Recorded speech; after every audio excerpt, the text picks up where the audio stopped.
새벽 아직도 밝기 전에 예수께서 일어나 나가 한적한 곳으로 가사 거기서 기도하시더니 시몬과 및 그와 함께 있는 자들이 예수의 뒤를 따라가 만나서 이르되 모든 사람이 주를 찾나이다. 이르시되 우리는 다른 가까운 마을들로 가자. 거기서도 전도하리니 내가 이를 위하여 왔노라 하시고 이에 온 갈릴리에 다니시며 그들의 여러 회당에서 전도하시고 또 귀신들을 내어 쫓으시더라. 아멘. 그렇습니다. 이렇게 예배드리니까 여러분 좋죠? 우리 그 부목사님들이 저한테 우리가 2.5단계 갔잖아요. 그래서 교인들 20명 이내로 모여서 예배드리고 그러다가 2단계로 올라가서 조금 예배를 많이 드릴 수 있었어요. 그랬더니 부목사님 한 분이 저한테 목사님 설교가 달라졌습니다. 어떻게 달라졌는데요? 힘이 생겼습니다. 그러고 나서 보니까 그런 것 같아. 오늘은 이제 1단계가 되었잖아요. 하향됐잖아요. 오늘은 더 은혜가 될 것 같죠? 아멘 하신 분들은요, 은혜 많이 받으시고요. 아멘 안 한 분들은 한 3일 동안 금식 기도 좀 하시. 옆에 있는 분들 인사 좀 한번 목례로 하셔도 좋고, 말씀을 하셔도 좋고, 반갑습니다. 예배 드리니 좋습니다. 빨리, 아직도 좀 조심스러운데, 하나님 또 지켜주실 것이고, 또 방역을 위해서 교회는 여러 가지로 또 생각을 합니다. 오늘 밖에 여러분 들어오시면서 화면 이렇게 하고 들어오신 분 계세요? 그런 것도 우리가 좀 검토를 하고, 조금 비싸요, 근데. 하여튼 그래도 좀 여러 가지 검토 있고, 이제 세례 새벽 기도 하기 때문에 매일 아침마다 소독하고 그래요. 여러분 잘 관리하시고 그러면 괜찮을 거라고 생각이 되고요. 조금 더 나오셔도 될 것 같아.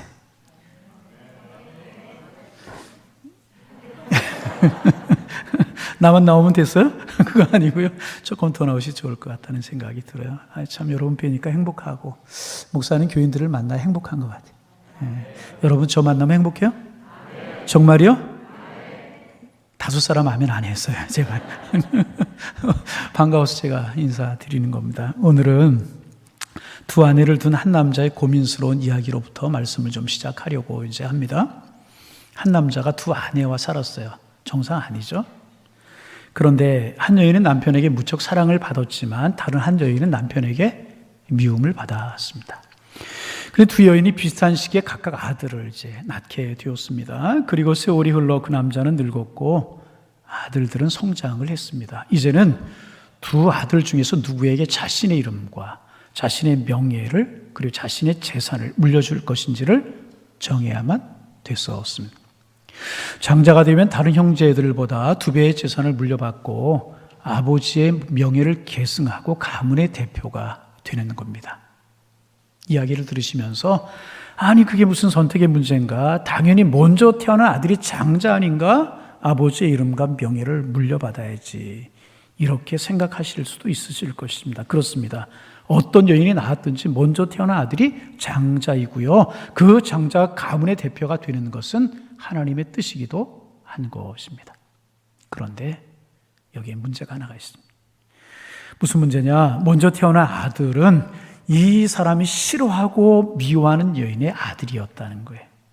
이 사람이 사랑하는 여인에게서 아들이 먼저 태어났다면 문제될 것이 전혀 없었을 것이라는 거예요. 그런데 미워하는 여인이 먼저 아들을 낳았다는 게 문제가 되었습니다. 그래서 이 사람의 감정은 사랑하는 여인 낳은 아들에게 장자권을 주라고 자꾸만 속에서 속삭이고 있는 것입니다. 이런 상황 속에서요, 이 사람이 할 수 있는 결정은 3가지 중에 하나일 것입니다. 하나는 자신의 감정에 충실한 결정을 하는 것일 것입니다. 비록 하나님의 말씀이 마음에 걸리긴 하지만, 당시의 관습이 마음에 걸리긴 하지만 사랑하는 여인 낳은 아들에게 장자권을 주는 것입니다. 하나의 방법이고요. 또 하나, 하나님의 말씀과 자신의 감정 사이에서 이러지도 못하고 저러지도 못하고 망설이는 것입니다. 3번째, 비록 내 감정은 한 여인에게 쏠리지만 조금도 망설임이 없이 하나님의 뜻대로 하는 것입니다. 그리고 사랑하는 여인에게 미안한 마음이 있지만 하나님의 뜻대로 이렇게 할 수밖에 없음을 분명하게 말해 주는 것입니다. 여러분, 이야기는 제가 만든 이야기가 아니라 집에 가셨어요. 신명기 21장을 보세요. 15절부터 17절에 나오는 이야기인 것입니다. 이 이야기 속의 남자는요, 정말 힘든 결정을 해야만 했었을 것입니다. 만약 이 이야기 속의 남자가 자신의 감정을 따라 결정한다면 하나님의 뜻을 어기는 사람이 되는 것이고요. 그렇잖아요. 하나님의 뜻을 어기는 사람이 되고 마는 것입니다. 왜 그렇습니까? 생명을 이 세상에 태어나게 하신 분은 하나님이십니다. 그가 미워하는 여인이 먼저 아들을 낳게 하신 분도 하나님이시라는. 그런데 그가 이 아들을 장자로 인정하지 않는다면 자신의 삶을 이끄시는 하나님을 정면으로 거역하는 일이 되게 되는 것입니다. 그러나 그가 하나님의 뜻에 순응하면 그것으로 그가 하나님의 사람이라고 하는 것이 증명이 되게 되는 것입니다. 여러분, 우리도 살다 보면요, 이 남자처럼 어려운 문제로 갈등하고 어려운 문제 때문에 흔들릴 때가 많이 있습니다. 그리고 이런 문제들은요, 우리를 하나님의 사람으로 바로 세워주는 아주 좋은 계기가 되기도 하고, 반대로 믿음의 사람으로서의 자존심을 구기고 초라하게 쓰러지는 위기가 되기도 하는 것입니다. 그래서 우리가 어떻게 중심을 지키고 어떻게 본질에 충실할 것인가 하는 문제는 우리 모두에게 영원히 주어진 과제가 되는 것입니다. 그런데 여러분, 오늘 우리가 읽은 본문에 보면은요, 예수님께서도 흔들릴 수밖에 없는 시험 앞에 서 계셨습니다. 어느 날 아직 이른 시간인데 예수님의 제자들이 예수님을 찾아왔습니다. 그리고 무슨 큰일이라도 난 것처럼 호들갑을 떨면서 이야기했습니다. 본문 36절, 37절입니다. 시몬과 및 그와 함께 있는 자들이 예수의 뒤를 따라가 만나서 이르되, 예수님을 만나서 예수님께 이 말씀드렸다는 이야기죠. 모든 사람이 주를 찾나이다. 아마도 이른 아침부터 사람들이 예수님을 만나려고 예수님을 많은 사람이 찾아왔던 것 같습니다. 그리고 제자들이 급하게 기도하러 가셨던 예수님께 급하게 달려와서 예수님께 많은 사람들이 예수님을 만나러 왔습니다. 소식을 전했던 것 같습니다. 그러면 여러분, 사람들이 예수님을 찾아왔다는 것이 왜 예수님을 흔드는 시험거리였겠습니까? 예수님께서는 항상 사람들을 찾으셨잖아요. 한 번도 사람 곁을 떠나보신 적이 없었잖아요. 그리고 그들의 문제를 해결해 주셨잖아요. 그런데 왜 많은 사람들이 예수님을 찾아온 것이 예수님을 흔드는 시험이 되었을까? 이상하게 여겨질 수도 있을 것입니다. 물론 많은 사람들이 예수님을 찾아왔다는 그 자체는 문제가 아니었었습니다. 중요한 것은 사람들이 왜 예수님을 찾아왔는가 하는 동기가 중요한 것이었습니다. 여러분, 그러면 이 많은 사람들이 이른 아침부터 왜 예수님을 찾아온 것입니까? 성경에 분명하게 말씀하고 있지는 않지만 우리가 38절에 나타난 예수님의 말씀을 보면서 그들이 예수님을 찾아온 동기를 유추해 볼 수가 있습니다. 38절 여러분 같이 한번 읽어보실까? 화면을 보면서 읽습니다. 이르시되 우리가 다른 가까운 말로 들어가자. 거기서 전도하리니 내가 이들을 위하여 왔노라 하시고, 제자들을 통해서 예수님, 사람들이 예수님 선생님을 찾아왔습니다. 이 이야기를 들으신 예수님께서는요, 그래, 내가 그들을 만나겠다. 그들이 왜 내게로 왔더냐? 이런 이야기를 하지 아니하시고요. 오히려 다른 마을로 가자고 말씀하셨어요. 내가 거기서도 전도할 것이다. 내가 이 일을 위해서 왔노라. 그리고 다른 마을로 가자고 말씀을 하셨어요. 사람들을 만나기보다는 나는 사람들에게 생명의 복음을 전하기 위해서 이 세상에 온 것이고 그들을 구원하기 위해 세상에 오셨으니까 나는 복음을 전하러 다른 마을로 가겠다, 이렇게 말씀을 하신 것입니다. 그렇습니다. 예수님의 관심은요 오직 하나, 하늘 복음, 천국 복음을 전하셔서 사람들로 하여금 구원을 얻게 하는 것 외에는요 그 무엇도, 어떤 것도 예수님의 관심사가 아니었었습니다.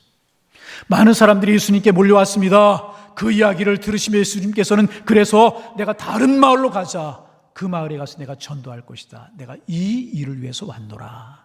아주 분명하게 말씀을 하셨던 것입니다. 그리고 예수님께 제자들이 이렇게 말씀을 하셨다는 것은요, 지금 이른 아침부터 예수님을 찾아온 사람들의 동기가 순수하지 못했다 하는 사실을 예수님께서 알고 계셨다는 반증이 되는 것 아니겠습니까? 아닌 게 아니라 여러분, 지금 예수님의 인기는요 하늘을 찌를 듯이 높아져 있었어요. 그동안 듣지 못했던 하나님의 말씀이 예수님을 통해 들려오죠. 천국 복음이 들려오죠. 그뿐입니까? 안진뱅이가 일어나죠. 풍랑을 잔잔케 하시죠. 귀신을 쫓아내시죠. 각양각종의 질병 있던 사람들이 고쳐지죠. 그 일을 통해서 예수님의 능력과 권세가 사람들에게 알려지기 시작한 것입니다. 야, 예수님 능력 있대. 저 예수라고 하는 랍비가 정말 권세가 있대. 그리고 알려지기 시작하면서 우리말로 이야기하면 예수님은 유명인사가 되셨던 것입니다. 그래서 사람들은요, 그 예수님을 찾아와 조금이라도 유익을 얻고 싶어서 지금 예수님을 찾아왔던 것입니다.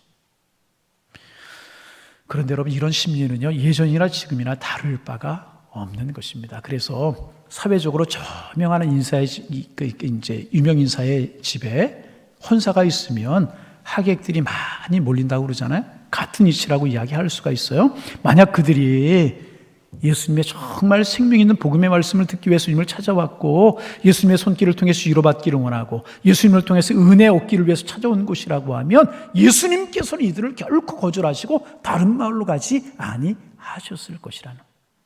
그런데 그들의 동기가 다른 곳에 있음을 예수님께서는 아셨기 때문에 예수님 그들의 만남을 거절하시고 다른 마을로 가자. 내가 거기서 전도해야 되겠다.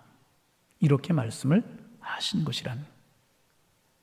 여러분, 예수님께서는요, 이런 사람들과의 만남이 반복되면 반복될수록 그들의 값싼 환호와 박수에 노출이 되시면 되실수록 메시아로서의 사명, 구원자로서의 사명은 퇴색될 것이라고 하는 것을 우리 주님이 아셨다는 것입니다. 메시아의 길은요, 구원자의 길은요, 절대로 박수받는 길이 아니었습니다. 메시아의 길은요, 수많은 사람들의 환호 속에서 무대에 올라서 박수를 받는 그런 길이 아니셨다는. 구원자로서 예수님께서 오르셔야 할 곳은 화려한 무대가 아니라 박수갈채가 터지는 조명이 비치는 그런 무대가 아니라 골고다 언덕이었고 그 위에 세워진 십자가였던 것입니다. 그래서 예수님 박수갈채를 받고자 오신 분이 아니고 욕설을 당하시고 침뱉음을 당하고자 오신 분이셨던 것입니다. 그런데 박수갈채를 받고 환호를 받고 조명을 받다 보면 메시아로서의 사명을 잊어버릴 위험이 있었던 것입니다. 여러분, 예수님께서 메시아의 사명을 잊어버리고 박수와 환호를 따르는 길을 가시고 골고다의 길을 가지 아니하셨다면 십자가를 통해서 우리의 죄와 형벌을 해결하고 부활을 통해서 우리에게, 여러분 가족에게 생명을 주려고 하시는 구원 계획은 어떻게 되는 것이었겠습니까? 무산되고 말 것입니다. 이것이야말로 사탄이 가장 노리고 있는 계략이었다는 거예요. 우리 그동안 예수님 마태복음 4장을 통해서 예수님 받으신 3번 시험 묵상했잖아요. 마귀가 노리는 게 뭐예요? 예수님 자꾸만 십자가 잊어버리라는 거예요. 왜 영광과 존귀와 능력 다 받을 수 있는 너 같은 존재가 그렇게 어려운 십자가를 지려고 하느냐, 그 길을 가려고 하느냐. 십자가를 자꾸 막고 예수님의 생애 내내 동안에 십자가를 막으려고 하지 않습니까? 이게 사탄의 노리는 계책이었다는 거예요. 그래서 예수님께서는 그것을 아시고요, 예수님을 찾아온 사람들을 과감하게 거절하셨던 것입니다. 여러분, 저 목회자로 평생을 이제 삽니다. 목회자로 살아가는, 죄송한 말씀이지만 목회자로 살아가는 일에 여러 가지 힘든 일도 있는 것이 사실입니다. 오래전에 천주교 계통에 출판된 책이 하나가 있었어요. 그 책 제목이 뭐냐면 하루만 일하는 남자라는 책이 나온 적이 있었습니다. 일반 성도들이 볼 때 신부님은 일주일에 하루만 일하고 나머지 요새는 노는 남자로 보였다는 거예요. 그렇지만 실제로 신부님은 일주일 내내 많은 일들 속에서 고뇌하고 힘써 일하고 있다는 사실을 쓴 그런 내용의 책이었습니다. 여러분도 그렇게 생각 안 하십니까? 우리 교회 목사님 주일 하루만 일하시는 분 아닌가? 행여는 그렇게 생각하지 아니하십니까? 여러분, 저도 하는 일이 억수로 많습니다. 억울하지 않아요? 어떤 일 하냐고요? 한 주간에도 설교 여러 번 하잖아요. 여러분, 설교하는 일이 그냥 되는 줄 아십니까? 그러면 여러분 한번 해보세요.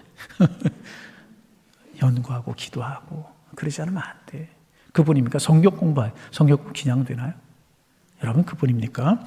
교우들의 가정으로, 교우들이 있는 병원으로 신방하고 애경사, 예식을 장례식, 결혼식, 돌예배, 이사예배, 예식을 인도하고 어떤 일들로 회의를 할 때도 있고 저는 하루에 25가 정도 신방해 본 적이 있어요. 갔다 온 것이 아니라 예배드리며 신방해 본 적이 있었어요. 어떤 날은 토요일이었는데요. 11시까지, 밤 11시까지 신방을 해본 적이 있어요. 물론 육체적으로 많이 힘들었지만은요, 보람이 있었어요. 보람이 있었어요. 여러분, 하루만 일하는 남자 절대로 아닙니다. 그런데 제가 드리고 싶은 말은 뭐냐 하면, 그럼에도 목회자로서의 본질을 벗어나 흔들리려고 할 때도 있다는 거예요. 복음을 위해서 살아가야 되는데, 예수 십자가 위해서 살아가야 되는데, 영혼과 하나님의 나라와 하나님을 위해 살아가야 되는데, 그런 본질과는 별 상관없는 데 관심을 가지고 상관없는 모임에 가야만 되는 경우가 종종 있다는 거예요. 거절할 수 없어서 관계 때문에 가기는 가지만 거기서 다루어지는 이야기들을 보면 복음의 본질과는 별 관계없는 일인 경우들이 종종 많이 있습니다. 대개의 경우가 그런 일에는 명예가 따르거나 이익이 따르는 그런 경우가 많이 있습니다. 같은 시간에 두 가지 일을 해야 된다면 주님이 기뻐하시는 일을 해야만 되는 것이라. 사람의 영혼을 살리고 하나님의 영광을 위해서 하는 일을 우선으로 여겨야 되는 것입니다. 주님께서 주님의 종으로 부르실 때 주신 그 사명, 그것에 충실한 본질적인 일을 먼저 해야 되는 것이라. 그런데 많은 분들이, 저를 비롯한 많은 분들이 그 순간에 흔들릴 때가 많다는 것입니다. 처음에는 그렇게 본질에 충실하던 분들, 하나님의 영광과 영혼구원을 위해서 충실하던 분들이 나이가 들면서 사명의 일에서 이탈하는 분들도 계시더라. 한 영혼 구원하는 것 그렇게 기쁨으로 여기던 분들이 그것 버리고 별거 아닌 것이 집착하는 것 종종 보게 되더라는 것입니다. 주님과 생명의 복음을 위해서 내 생명까지도 내놓겠습니다 각오했던 분들이 자신의 사역을 위해서 교회를 힘들게 하는 분들도 종종 있더라는 것입니다. 영혼 구원보다는, 본질보다는 유명한 목회자가 되는데 더 큰 관심을 갖는 경우도 있는 것을 보게 되더라. 왜 그렇습니까? 흔들린 결과라는, 예수님이 지금 그것을 하셨다는, 흔들릴 것을 하셨다. 박수와 환호갈채를 받다 보면 본질을 잊어버릴 줄 아셔서 그들을 만나지 않고 다른 곳으로 전도하자 말씀하신 것이라. 그러면 여러분, 목회자만 그렇습니까? 여러분은 그렇지 않으십니까? 살아오시면서 그리스도인임을 포기하지 않으면 안 될 유혹을 받아보신 적이 없으십니까? 내가 직분자임을 포기하지 않으면 안 될 만한 그런 유혹을 받아본 적은 없으십니까? 신앙인으로서 양심을 버려야 될 때를 경험하신 경우 없으십니까? 어떤 유익을 위해서 그동안에 소중하게 여겼던 가치관과 세계관을 포기한 적은 여러분 없으십니까? 집사로서, 권사로서, 장로로서, 목사로서 직분을 망각한 채 내 유익을 따라가려고만 했을 때는 없으셨습니까? 아니, 그리스도인됨을 버리고 사탄을 기쁘게 한 적은 없으십니까? 이게 오늘 본문이 우리에게 던지고 있는 질문이라는. 저도 흔들릴 때도 있고 여러분들도 흔들릴 때도 있었을 것이라. 아니, 많이 흔들릴 때도 있었을 것이라는 거예요. 그러나 우리 주님은요, 절대로 흔들리지 아니하셨다는. 우리 주님 흔들리지 아니하요. 흔들리지 아니하시고 이렇게 말씀하세요. 우리가 다른 가까운 마을로 가자. 거기서 전도하리니. 못하라고요? 전도하리. 내가 이를 위해서 왔노라 선언하셨습니다. 그리고 예수님을 찾아온 사람들을 만나서 박수를 받으시고 환호를 받으시고 스포트라이트를 받는, 칭찬받는 일을, 그런 일을 거절하시고요, 그 대신 전도하러 떠나셨다. 39절 말씀 여러분 같이 한번 읽어보시겠습니다. 39절. 이에 온 갈릴리에 다니시며 그들의 여러 회당에서 전도하시고 또 귀신들을 내어 쫓으시고. 예수님 결코 흔들리지 아니하셨다는 거예요.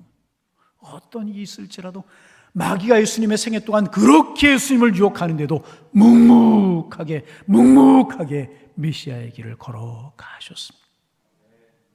온 갈릴리를 두루 다니시면서 천국 복음을 전하셨고, 온 갈릴리 구석구석 길거리를 누비면서 복음을 전하시던 그 예수님의 발걸음, 마지막에는 골고다 언덕으로 이어졌고, 그 발에, 그 구석구석 다니시면서 복음을 전하시던 그 발에 못이 박히고 피가 흐르는 순간 우리를 위한 구원의 길은 활짝 열려지게 되는 것이라. 여러분, 우리도 흔들리지 않기를 원합니다. 흔들리지 말고 끝까지 믿음의 길을, 그리스도인의 길을 걸어가는 우리가 되기를 소망합니다. 끝까지 하나님 사람됨을 잊어버리지 않기를 원합니다. 끝까지 사명의 길을 잘 달려가시길 바랍니다. 저도 목사의 길을, 장로님의 길을, 권사님의 길을, 집사님의 길을, 성도의 길을 잘 달려가실 수 있기를 주님의 이름으로 축원합니다. 받은 직분과 주신 직분이 무엇이든지 그 직분에 걸맞는 길을 한 걸음 한 걸음 잘 걸어가셔야 되는 것입니다. 사명자의 길을, 전도자의 길, 주님의 백성의 길을 잘 걸어가셔서 목적지에 이르게 되시기를 주님의 이름으로 축원합니다. 예수님 그렇게 하셨잖아요. 그러면 예수님 어떻게 그렇게 하셨는가? 어떻게 흔들리지 않고 당신의 길을 걸어가실 수 있었는가? 그 힘이 도대체 예수님께는 어디로부터 온 것인가? 그거야 하나님의 아들이시고 예수님이시니까 그렇지. 아니, 그렇습니다. 그 힘이 어디에서 왔습니까? 오늘 본문 35절에 그 대답이 있습니다. 35절 말씀 여러분 같이 한번 읽어봅니다. 새벽 아직도 밝기 전에 예수께서 일어나 나가 한적한 곳으로 가사 거기서 기도하시더니, 따라합니다. 거기서 기도하시더니. 할렐루야. 바로 이것이라는, 이것이라는 거예요. 바로 이것이라.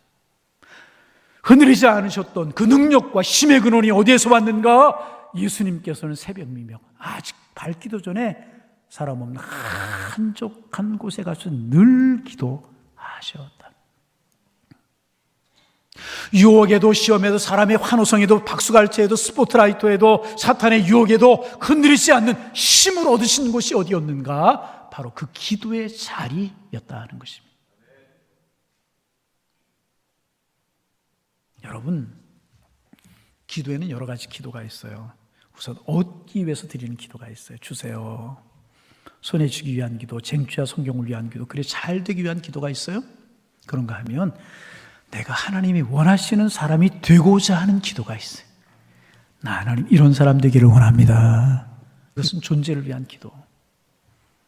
이런 기도를 드리는 사람은요, 얻는데 그렇게 큰 관심 없어요.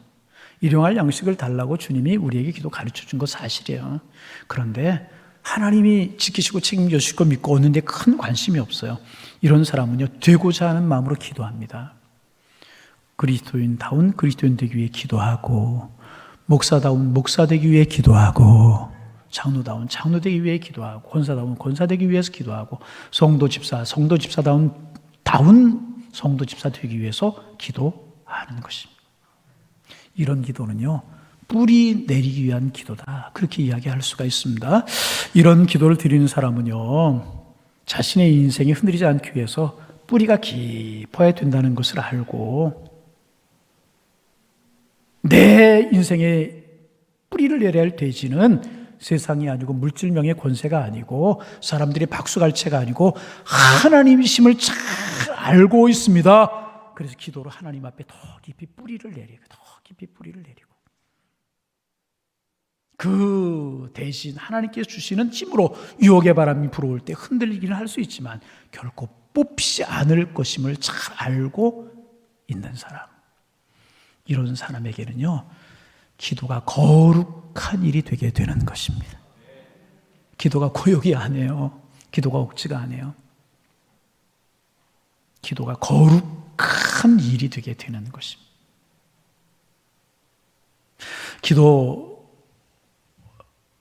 기도가 무엇으로 얻는 수단이 되는 것이 아니라 기도 자체가 목적이 되는 것이라. 기도를 통해 주님과 깊이 교제하고, 그런 사람의 기도는 무엇을 위해 어떻게 살아야 할지를 가르쳐주는 영적인 도구가 되고, 그런 사람에게는 그 길을 끝까지 지킬 수 있는 용기를 주게 되는 것입니다. 주변 상황이 아무리 어려워지고 악화될지라도 이런 사람은 흔들리지 않습니다. 행여나 이런 사람 비록 사람들이 원하는 성공을 혹 거두지 못할지는 모르지만 적어도 하나님 앞에 섰을 때 부끄러운 모습으로 수치스러운 사람이 되지는 않을 것이라. 예수님 기도를 통해서, 매일 드려지는 기도를 통해서 메시아의 길을 끝까지 갈 수 있는 힘을 얻으셨다는 것이.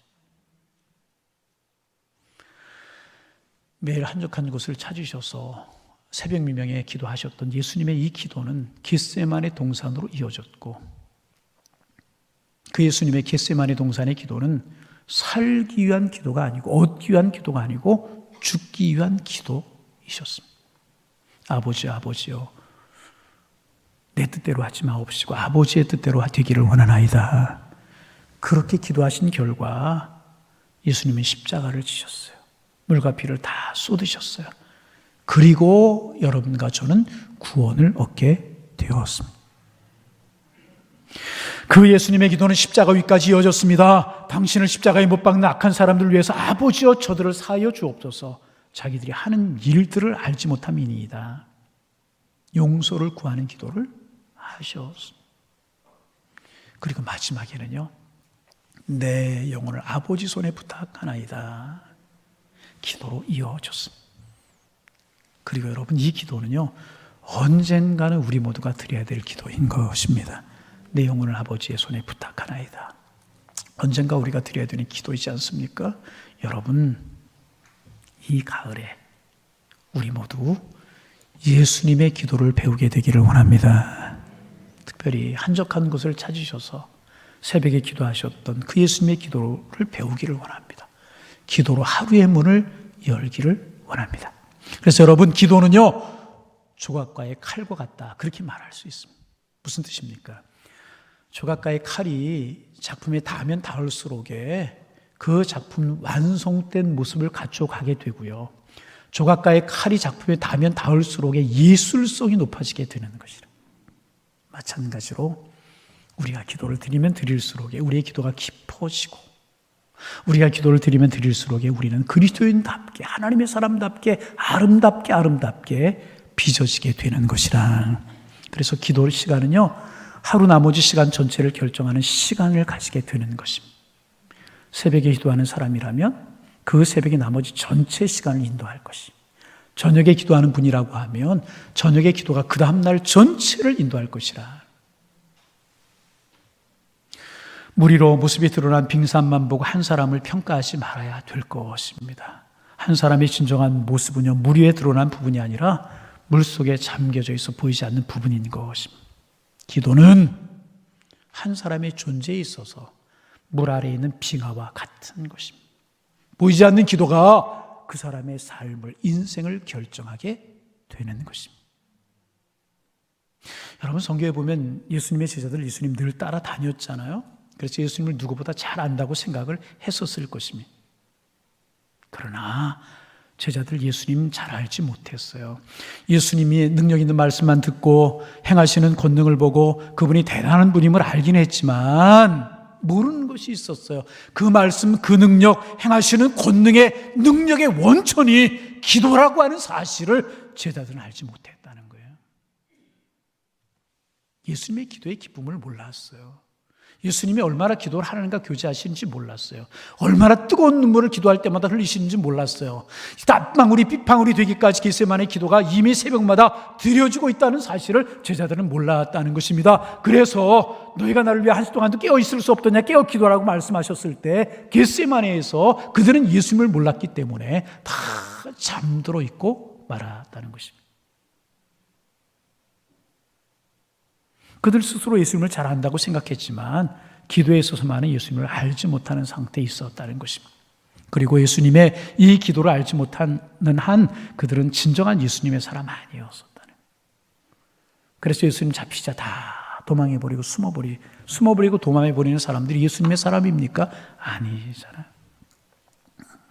여러분, 이 가을에 예수님의 기도 배운 우리가 되기를 소망합니다.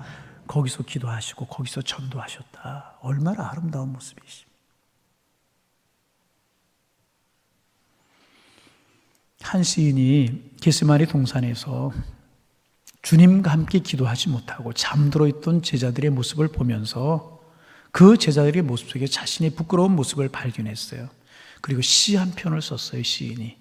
여러분이 잘 아시는 이혜인이라고 하는 시인이 쓰신 겟세마네에서라고 하는 시입니다. 제가 한번 읽어드리겠습니다. 죄를 많이 지어 부끄러움 뿐인 제가 땅에 엎드려 울 수도 없는 돌이 되어 서 있음을 용서하십시오. 그들은 예수님 부드러운 올리브나무 잎새로 가늘게 들려오는 당신의 신음소리, 십자가에 못 박혀 피 흘리고 피 흘리신 당신의 그 처절한 괴로움으로부터 늘 멀리 달아나고자 했습니다.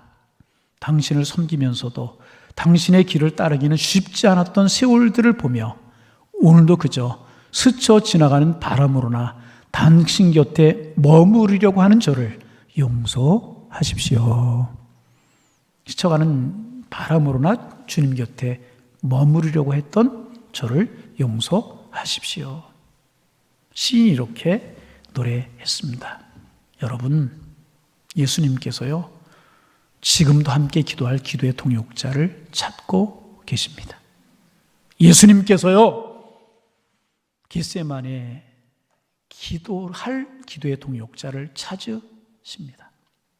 새벽에 하나님 앞에 나와 기도할 기도의 동지를 찾으십니다. 우리가 그 기도의 동반자가 되기를 주님은 원하고 계십니다.